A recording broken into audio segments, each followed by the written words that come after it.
Hi hello ನಮಸ್ಕಾರ. ನೀವು ನೋಡ್ತಿದ್ದೀರಾ ಸ್ಪೀಡ್ ಪ್ಲಸ್ ಕರ್ನಾಟಕ. ನಾನು ಜಾನಕಿ. ಲೈಫ್ ಟುಡೇ ಸಿನಿಮಾದ ಟ್ರೇಲರ್ ಈಗಷ್ಟೇ ನೋಡ್ಕೊಂಡು ಬಂದ್ವಿ. ಬಹಳ ಅದ್ಭುತವಾಗಿದೆ ಈ ಟ್ರೇಲರ್ ಅಂತೂ. ಆ್ಯಂಡ್ ಈ ಸಿನಿಮಾದ ನಾಯಕ ನಟ ನಮ್ಮ ಜೊತೆಯಲ್ಲಿದ್ದಾರೆ, ಕಿರಣ್ ಅವರು. ಅವ್ರನ್ನೇ ಮಾತಾಡ್ಸ್ಕೊಂಡು ಹೋಗೋಣ ಬನ್ನಿ. ಸರ್ ನಮಸ್ತೆ. ನಮಸ್ತೆ ಮೇಡಮ್. ಹೇಗಿದ್ದೀರಾ ಸರ್? ತುಂಬ ಚೆನ್ನಾಗಿದೆ ಮೇಡಮ್. ನೋಡಿದ್ರೆ ಗೊತ್ತಾಗ್ತದೆ. ಹೌದಾ, ಥ್ಯಾಂಕ್ ಯು ಮೇಡಮ್.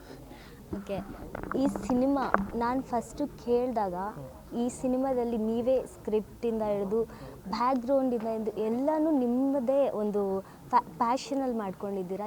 ಏನು ಹೇಳ್ತೀರಾ ಈ ಸಿನಿಮಾದ ಬಗ್ಗೆ? ನಮಗೆ ಯಾರೂ ಮಾಡಿಲ್ಲ ಮೇಡಮ್, ನಾವೇ ಮಾಡಬೇಕಾಗಿರೋ ಅನಿವಾರ್ಯ ಬಂತು, ಹಾಗಾಗಿ ಮಾಡಿದ್ದೆ ಮೇಡಮ್. ಫ್ರಮ್ ಹುಟ್ಟಿದಾಗಿಂದ ನಂದೊಂಥರ ಸ್ಟಬಂಡ್ ಕ್ಯಾರೆಕ್ಟ್ರು. ಸೊ ಯಾರನ್ನ ಮಾಡೋಕ್ಕಾಗಲ್ಲ ಅಂದರೆ ಅದೇ ಮಾಡೋದು. ಆಮೇಲೆ ಯಾರು ಮಾಡಿಲ್ಲ ಓಕೆ ನಾವೇ ಮಾಡೋಣ ಅನ್ನೋ ಒಂದು ಕ್ಯಾರೆಕ್ಟ್ರು. ಸೊ ಹಂಗೆ ಮಾಡಿದ್ದು.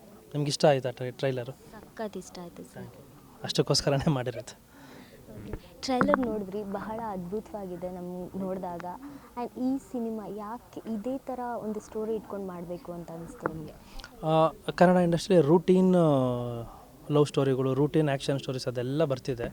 ಸೊ ಇವತ್ತು ಆಡಿಯನ್ಸ್ನ ಒಬ್ಬ ಹೊಸಬ್ಬನ ಸಿನಿಮಾ ಇಂಪ್ಯಾಕ್ಟ್ ಮಾಡಿ ಥಿಯೇಟ್ರಿಗೆ ಕರೆಸ್ಬೇಕು ಅಂದಾಗ ಏನೋ ಹೊಸ್ದಾಗಿ ಮಾಡಬೇಕು, ಅವ್ರಿಗೆ ಕನೆಕ್ಟ್ ಆಗಬೇಕು, ಅವ್ರಿಗೆ ಫೀಲ್ ಆಗಬೇಕು, ಎಲ್ಲ ಥರ ಫೀಲ್ ಆಗಬೇಕು, ಎಮೋಷ್ನಲಿ, ಲವ್.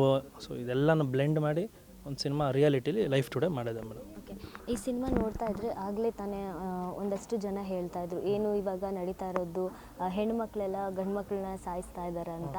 ಸೊ ಆ ಸ್ಕ್ರಿಪ್ಟ್ ಇಟ್ಕೊಂಡು ಏನಾದರೂ ಮಾಡ್ತಾ ಇದ್ದೀರಾ ಅಂತ? ಮೇಡಮ್ 6th ಈ ಸಿನಿಮಾ ರಿಲೀಸ್ ಆಗುತ್ತೆ. ನೋಡಿದಾಗ ನೀವು ಹೆಣ್ಮಕ್ಳೆಲ್ಲ ಖುಷಿಪಟ್ಟು ನಮಗೋಸ್ಕರ ಒಬ್ಬ ಸಿನಿಮಾ ಮಾಡ್ದವನಾರೋ ಕಥೆಗಾರ ಅಂತ ನೀವೆಲ್ಲ ಖುಷಿ ಪಡೋಂಥ ಸಿನಿಮಾ ನಾನು ಮಾಡಿದ್ದೀನಿ. ಎಲ್ಲ ಹೆಣ್ಮಕ್ಳಿಗೋಸ್ಕರ ಮಾಡಿರೋ ಸಿನಿಮಾ, ನೀವೆಲ್ಲರೂ ಖುಷಿ ಪಡ್ತೀರ, ಅದನ್ನು ನಾನು ಹೇಳ್ಬೋದು. ಸರ್, ಈ ಸ್ಟೋರಿ ಹೆಂಗೆ ಬಂತು? ನಿಮ್ಮ ಲೈಫಲ್ಲಿ ಏನಾದರೂ ಈ ಥರ ಆಗಿದೆಯಾ, ನಡೆದಿದೆಯಾ ಅಂತ? ಮೇಡಮ್, ಬೀಯಿಂಗ್ ಅ ರೈಟರ್ ನನಗೆಲ್ಲ ಗೊತ್ತಿರಬೇಕು, ನಾನೆಲ್ಲ ನೋಡಿರ್ಬೇಕು, ಅನುಭವ ಆಗಿರ್ಬೇಕು, ಆಗ ಮಾತ್ರ ನಾನು ಏನಾದ್ರು ಇನ್ ಡೀಟೇಲಾಗಿ ರಾ ಆಗಿ ನಾನು ಹೇಳೋಕ್ಕೆ ಸಾಧ್ಯ. ಸೊ ನನಗೂ ಆಗಿದೆ, ನಾನು ನೋಡಿದ್ದೀನಿ, ಕೇಳಿದ್ದೀನಿ, ದಿನ ನೋಡ್ತಾ ಇದ್ದೀನಿ. ಇದನ್ನೆಲ್ಲ ಬ್ಲೆಂಡ್ ಮಾಡಿ ಇವತ್ತಿನ ರಿಯಾಲಿಟಿ ಕಂಪ್ಲೀಟ್ಲಿ ಸಿನಿಮಾ ಮಾಡಿದ್ದೀನಿ ಮೇಡಮ್. ಈ ಸಿನಿಮಾದಲ್ಲಿ ಹೆಣ್ಮಕ್ಳು ಹೀರೋಯಿನ್ ಒಂದು ಡೈಲಾಗ್ ಹೇಳ್ತಾರೆ, ನಮ್ಮ ಇಷ್ಟಪಟ್ಟಿರೋರನ್ನ ನಾವು ಮದುವೆ ಆಗಬೇಕಾ ಅಥವಾ ದುಡ್ಡಿರೋರನ್ನ ಮದುವೆ ಆಗಬೇಕಾ, ಲೈಫ್ ಸೆಟಲ್ ಆಗುತ್ತೆ ಅಂತ. ಏನು ಹೇಳ್ತೀರಾ ಇದ್ರ ಬಗ್ಗೆ? ಅಂದರೆ ಯಾವ ರೀತಿ ಅಂತ?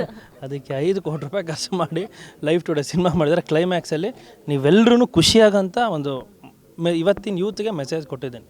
ನೀವೆಲ್ಲರೂ ಇಷ್ಟಪಡ್ತೀರಿ, ಹೆಣ್ಮಕ್ಳು ಇಷ್ಟೇ ಅಪ್ಪ ಜೀವನ, ಅವ್ನು ಹೇಳಿದ್ದು ಕರೆಕ್ಟ್, ಯಾವುದೂ ಇಂಪಾರ್ಟೆಂಟ್ ಅಲ್ಲ ಅನ್ನೋದು ನಿಮ್ಗೆ ಅನಿಸುತ್ತೆ. ನಿಮಗೆ ಸರ್ ಯಾರು ಇಬ್ಬರು ಹೀರೋಯಿನ್ ಇದ್ದಾರೆ, ಯಾರು ಲಾಸ್ಟ್ ಗಂಟ ನಿಮ್ಮ ಜೊತೆಲಿ ಇರ್ತಾರೆ ಅಂತ? ಮೇಡಮ್ 6th ಇಬ್ಬರು ಜೊತೆ ಕೂತ್ಕೊಂಡು ಸಿನಿಮಾ ನೋಡೋಣ ಮೇಡಮ್. ಅಲ್ಲ ನೋಡ್ಬೇಕಲ್ಲ, ಅದೇ ಅಲ್ವಾ ಮೇಡಮ್ ಸಿನಿಮಾ. ಹಾಂ, ಅವ್ರೇನಾದ್ರು ಹೇಳ್ಬಿಟ್ರಾ ನಿಮಗೆ ಹೀರೋಯಿನು? ಟ್ರೈಲರ್ ನೋಡಿದ್ರೆ ಗೊತ್ತಾಗುತ್ತೆ ಯಾವ ರೀತಿ ಅಂತ. ಸೊ ಹಾಗಾಗಿ ತುಂಬ ಟ್ವಿಸ್ಟ್ಗಳಿದೆ. ಹೌದು, ನೋಡಿದ್ರೇ ಗೊತ್ತಾಯ್ತು ನನಗೆ. ಪಕ್ಕ ನಾನಂತೂ ಸಿನಿಮಾ ನೋಡ್ತೀನಿ ಬನ್ನಿ. ಟಿಕೆಟ್ ಬುಕ್ ಮಾಡಿ ನೋಡಿ madam please. Okay sir, done. ನೀವು ಹೇಳಿದ್ದಕ್ಕೋಸ್ಕರ ಆದರೂ ಹಾಗೆ ಮಾಡ್ತೀನಿ. ಓಕೆ, ಈ ಸಿನಿಮಾದಲ್ಲಿ ಪ್ರೆಸ್ ಮೀಟಲ್ಲಿ ನೋಡಿದಾಗ ಒಂದಷ್ಟು ಆರೋಪಗಳು ಬರ್ತಾಯಿತ್ತು. ಏನು ನಾಣಿ ಸರ್ ಅವರಿಗೆ ಒಂದಷ್ಟು ಹೆಲ್ಪ್ ಮಾಡಿಲ್ಲ, ಅವರು ಹುಷಾರಿಲ್ದಾಗ ನೋಡಿಲ್ಲ ಅಂತ. ಇದೆಲ್ಲ ಏನು ಅಂತ ಕ್ಲಾರಿಟಿ? ಏನಿಲ್ಲ ಮೇಡಮ್, ಇವಾಗ ಅವ್ರದ್ದು ಹೇಳಿದ್ರು, ಸೊ ಅದು ರಾಂಗ್ ಅಂತ ಹೇಳ್ತಲ್ಲ, ಕರೆಕ್ಟು. ಅದೇ ಥರ ಪ್ರೊಡ್ಯೂಸರ್ಗೆ ಅಂತ ಬಂದಾಗ ಇದೇ ಥರ ಎಲ್ಲರೂ ಮಾತಾಡ್ತಾರೆ ಅಂತ ನನ್ನೊಂದು ಪ್ರಶ್ನೆ. ಪ್ರೊಡಕ್ಷನ್ ಇವತ್ತೆಲ್ಲ ಹಾಳು ಮಾಡ್ಕೊಂಡು ಮನೆಗೆ ಹೋದಾಗ ಯಾರು ಇಷ್ಟೆಲ್ಲ ಮಾತಾಡ್ತಾರೆ? ಯಾರನ್ನ ಒಬ್ಬರು ಬರೋರು ಇದ್ದಾರೆ, ಹೋಗಲಿ, ಯಾರೂ ಇಲ್ಲ. ಸೊ ಅದು ಆರೋಪ ಅಷ್ಟೇ. ಇವಾಗ ನಿಮ್ಮ ಮಧ್ಯೆ ಮಿಸ್ಅಂಡರ್ಸ್ಟ್ಯಾಂಡಿಂಗ್ ಇದ್ದರೆ, ಸೊ ನನ್ನ ಕಡೆಯಿಂದ ಎಷ್ಟಾಗಿರುತ್ತೋ ನಿಮ್ಮ ಕಡೆಯಿಂದ ಅಷ್ಟೇ ಆಗಿರುತ್ತೆ. ನಂದು ಇದಕ್ಕೇನು ಸಂಬಂಧ ಇಲ್ಲ. ಬಟ್ ಬೀಯಿಂಗ್ ಒಬ್ಬ ಪ್ರೊಡ್ಯೂಸರ್ ಪರವಾಗಿ ನಾನು ಮಾತಾಡ್ತೀನಿ. ನಾನು ಅವನ್ನ ಉಳಿಸಿದ್ರೇ ಇನ್ನೊಂದು 10 ಜನ ಎಲ್ಲರೂ ಸರ್ವೈವ್ ಆಗೋಕ್ಕೆ ಸಾಧ್ಯ. ಅವನ್ನ ಫಸ್ಟ್ ಸಿನಿಮಾಗೇ ಮನೆಗೆ ನಡೆಯಪ್ಪ ಅಂತ ಕಳಿಸಿದ್ರೆ ಅವೆಲ್ಲ ಇಂಡಸ್ಟ್ರಿ ಸರ್ವೈವ್. ಇವತ್ತು ಕನ್ನಡ ಇಂಡಸ್ಟ್ರಿ ಯಾರಿಂದ ನಡೀತಾರೆ? ಸ್ಟಾರ್ಗಳ ಸಿನಿಮಾಯಿಂದ, ಹೊಸಬ್ರ ಸಿನಿಮಾಯಿಂದ. ಸೊ ಅವ್ರನ್ನೇ ನೀವು ಬಂದಂಗೆ ಈ ಥರ ಎಲ್ಲ ಆರೋಪ ಮಾಡಿ ಓಡಿಸಿದ್ರೆ ಹೌದು ಮೇಡಮ್. ನೀವು ಸ್ಟಾರ್ಗಳ ಸಿನಿಮಾನೂ ನೋಡಿ, ಈಗ ರೀಸೆಂಟಾಗಿ ಬಂದಿರೋ ಹೊಸಬ್ರ ಸಿನಿಮಾನೂ ನೋಡಿ. ನಮಗೆ ಗೊತ್ತಿದೆ ಮೇಡಮ್ ನಾವು ಸೋಲ್ತೀವಿ ಅಂತ, ಹಂಗಾಗಿ ಕರೆಕ್ಟಾಗಿ ಮಾಡ್ತಾಯಿದ್ದೀವಿ. ಇವಾಗ ನನಗೆ ಸೋತ್ರೆ ಮುಗೀತು ನಂದು.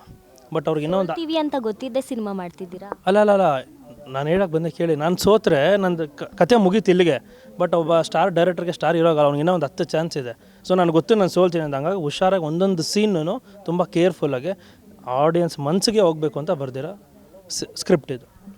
ಎಲ್ರಿಗೂ ಸರ್ ನಾವು ನೋಡಿದಾಗ ಎಲ್ರಿಗೂ ಒಬ್ಬರ ಮೇಲೆ ಒಬ್ಬರು ಆರೋಪಗಳನ್ನ ಹಾಕ್ತಾಯಿದ್ರು. ನೀವು ಏನು ಪ್ರಮೋಷನ್ಗೆ ಬರ್ತಾ ಇಲ್ಲ ಅಂತ ನೀವು ಹೀರೋಯಿನ್ಗೆ ಹೇಳಿದರು. ಅವರು ಕೂಡ ಅದನ್ನು ಬೇಜಾರಾದರು. ಅವರು ಕ್ಲಿಯಾರಿಟಿ ಕೂಡ ಕೊಟ್ಟರು. ಏನೋ ಆ ಇನ್ವಿಟೇಷನಲ್ಲಿ ಅವ್ರ ಹೆಸರು ಇರಲಿಲ್ಲ, ಅವ್ರನ್ನ ಕರೆದಿಲ್ಲ ಅಂತ. ಆದರೂ ಯಾಕೆ ಕಿರಣ್ ಅವ್ರು ಹೇಳಿದ್ರು ಅಂತ ಗೊತ್ತಿಲ್ಲ ಅಂತ ಹೇಳಿದ್ರು. ಇದಕ್ಕೇನು ಕ್ಲಿಯಾರಿಟಿ ಕೊಡ್ತೀರಾ?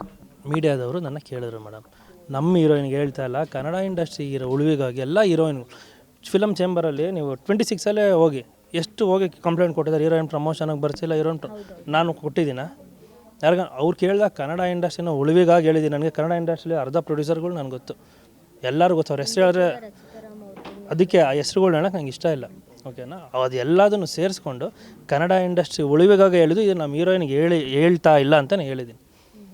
ಈ ಪ್ರಶ್ನೆನೂ ಅವ್ರು ಕೇಳಿದ್ದು ಗೊತ್ತಿಲ್ಲ, ಬಿಟ್ಟಾಕಿ. ಒಂದು ಸಿನಿಮಾ ಮಾಡ್ತಿದ್ದೀವಿ ಅಂತ ಅಂದರೆ ಎಲ್ಲರೂ ಫ್ಯಾಮ್ಲಿ ಥರ ಕೈ ಜೋಡಿಸಿ ಮಾಡಬೇಕು ಅಂತ. ನಾಣಿ ಸರು ಪ್ರಮೋಷನ್ಗೆ ಇನ್ಮೇಲೆ ಬರಲ್ಲ, ನಮ್ಮದು ಆದ ಒಂದು ಲೈಫ್ ಸೆಟಲ್ ಇರಬೇಕು, ನಾವು ಅದನ್ನು ನೋಡ್ಕೊಂಡು ಹೋಗಬೇಕು ಅಂತ ಹೇಳಿದ್ರು. ಅದು ಹೇಳಿದಾಗ ನಿಮ್ಗೆ ಏನು ಅನ್ನಿಸ್ತು? ಅಷ್ಟೇ, ನಾನು ಫಸ್ಟೇ ಉತ್ತರ ಕೊಟ್ಟನಲ್ಲ ಮೇಡಮ್. ಪ್ರೊಡ್ಯೂಸರ್ ಹೋದಾಗ ಯಾರು ಬಂದು ಕಾಪಾಡ್ತಾರೆ? ನಿಮ್ಗೆ ಇಲ್ಲೇ ಇದೆಯಲ್ಲ ಉತ್ತರ. ಅವ್ರಿಗೆ ಏನಕ್ಕೆ ಬಂದಿದ್ದಾರೆ ಅಷ್ಟಕ್ಕೆ, ನಾವು ಅದಕ್ಕೆ ಬಂದಿಲ್ಲ. ಪ್ರೊಡ್ಯೂಸರ್ನ ಉಳಿಸಿ ಕನ್ನಡ ಇಂಡಸ್ಟ್ರಿಲಿ ಅವ್ನು ನಿಂತ್ಕೊಂಡು ಇನ್ನೊಂದು ನಂತರ ಇನ್ನೊಂದು 10 ಜನಕ್ಕೆ ಒಂದು ಸಿನಿಮಾ ಮಾಡಬೇಕು. ಸೊ ಆ ನಿಟ್ಟಿನಲ್ಲಿ ನಾನಿದ್ದೀನಿ. ನಾನು ಅವರಿಂದ ಏನು ಬಂತು ತೊಗೊಂಡು ನಮ್ಮ ಮನೆಗೆ ನಾನು ಹೆಂಡತಿ ಮಕ್ಕಳನ್ನ ನೋಡ್ಕೊಳ್ಳೋಕೆ ಬಂದೆ. ಕನ್ನಡ ಇಂಡಸ್ಟ್ರಿಲಿ ನಂದು ಏನೋ ಒಂದು ಕೊಡುಗೆ ಕೊಡಬೇಕು ಅಂತ ಬಂದಿದ್ದೆ.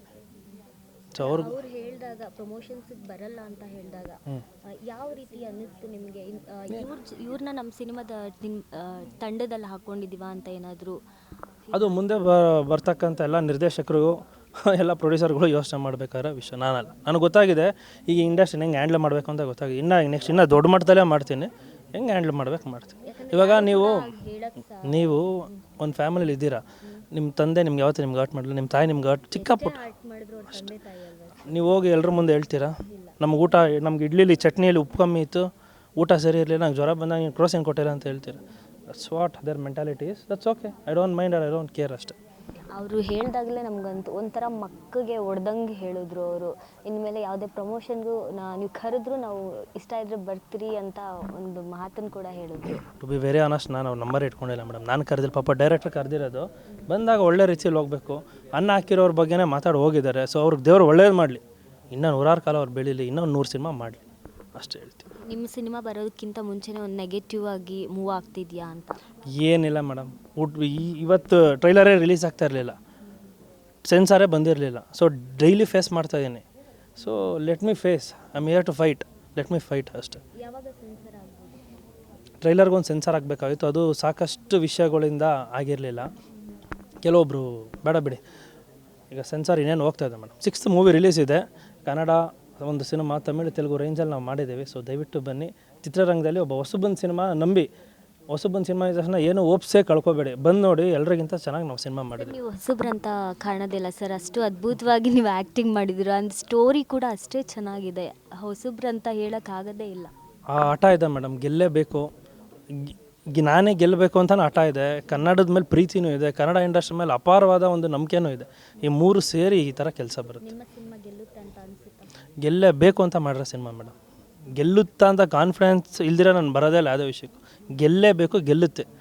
ನಾನು ಇಂಟರ್ವ್ಯೂಸ್ಗಳು ಎಲ್ಲೇ ಮಾತಾಡಿದ್ರೆ ನೀವು ನೋಡಿ ಕಾನ್ಫಿಡೆಂಟಾಗಿ ಮಾತಾಡ್ತಾಯಿದ್ದೀನಿ. ಅದು ಕೆಲವ್ರಿಗೆ ಆ್ಯಟಿಟ್ಯೂಡ್ ಅನಿಸುತ್ತೆ, ಬಟ್ ನಾನು ನನ್ನ ಕೆಲಸ ಕರೆಕ್ಟಾಗಿ ಮಾಡಿದ್ದೀನಿ. ಇವಾಗ ನೀವು ಟ್ರೈಲರ್ ನೋಡಿದ್ರೆ ಏನೋ ತಪ್ಪಿದ್ರೆ ನೀವೇ ಹೇಳಿ. ನನಗೆ 3 ಸಾಂಗ್ ಬಿಟ್ಟಿದ್ದೀನಿ, ನೋಡಿದ್ದೀರಲ್ವ?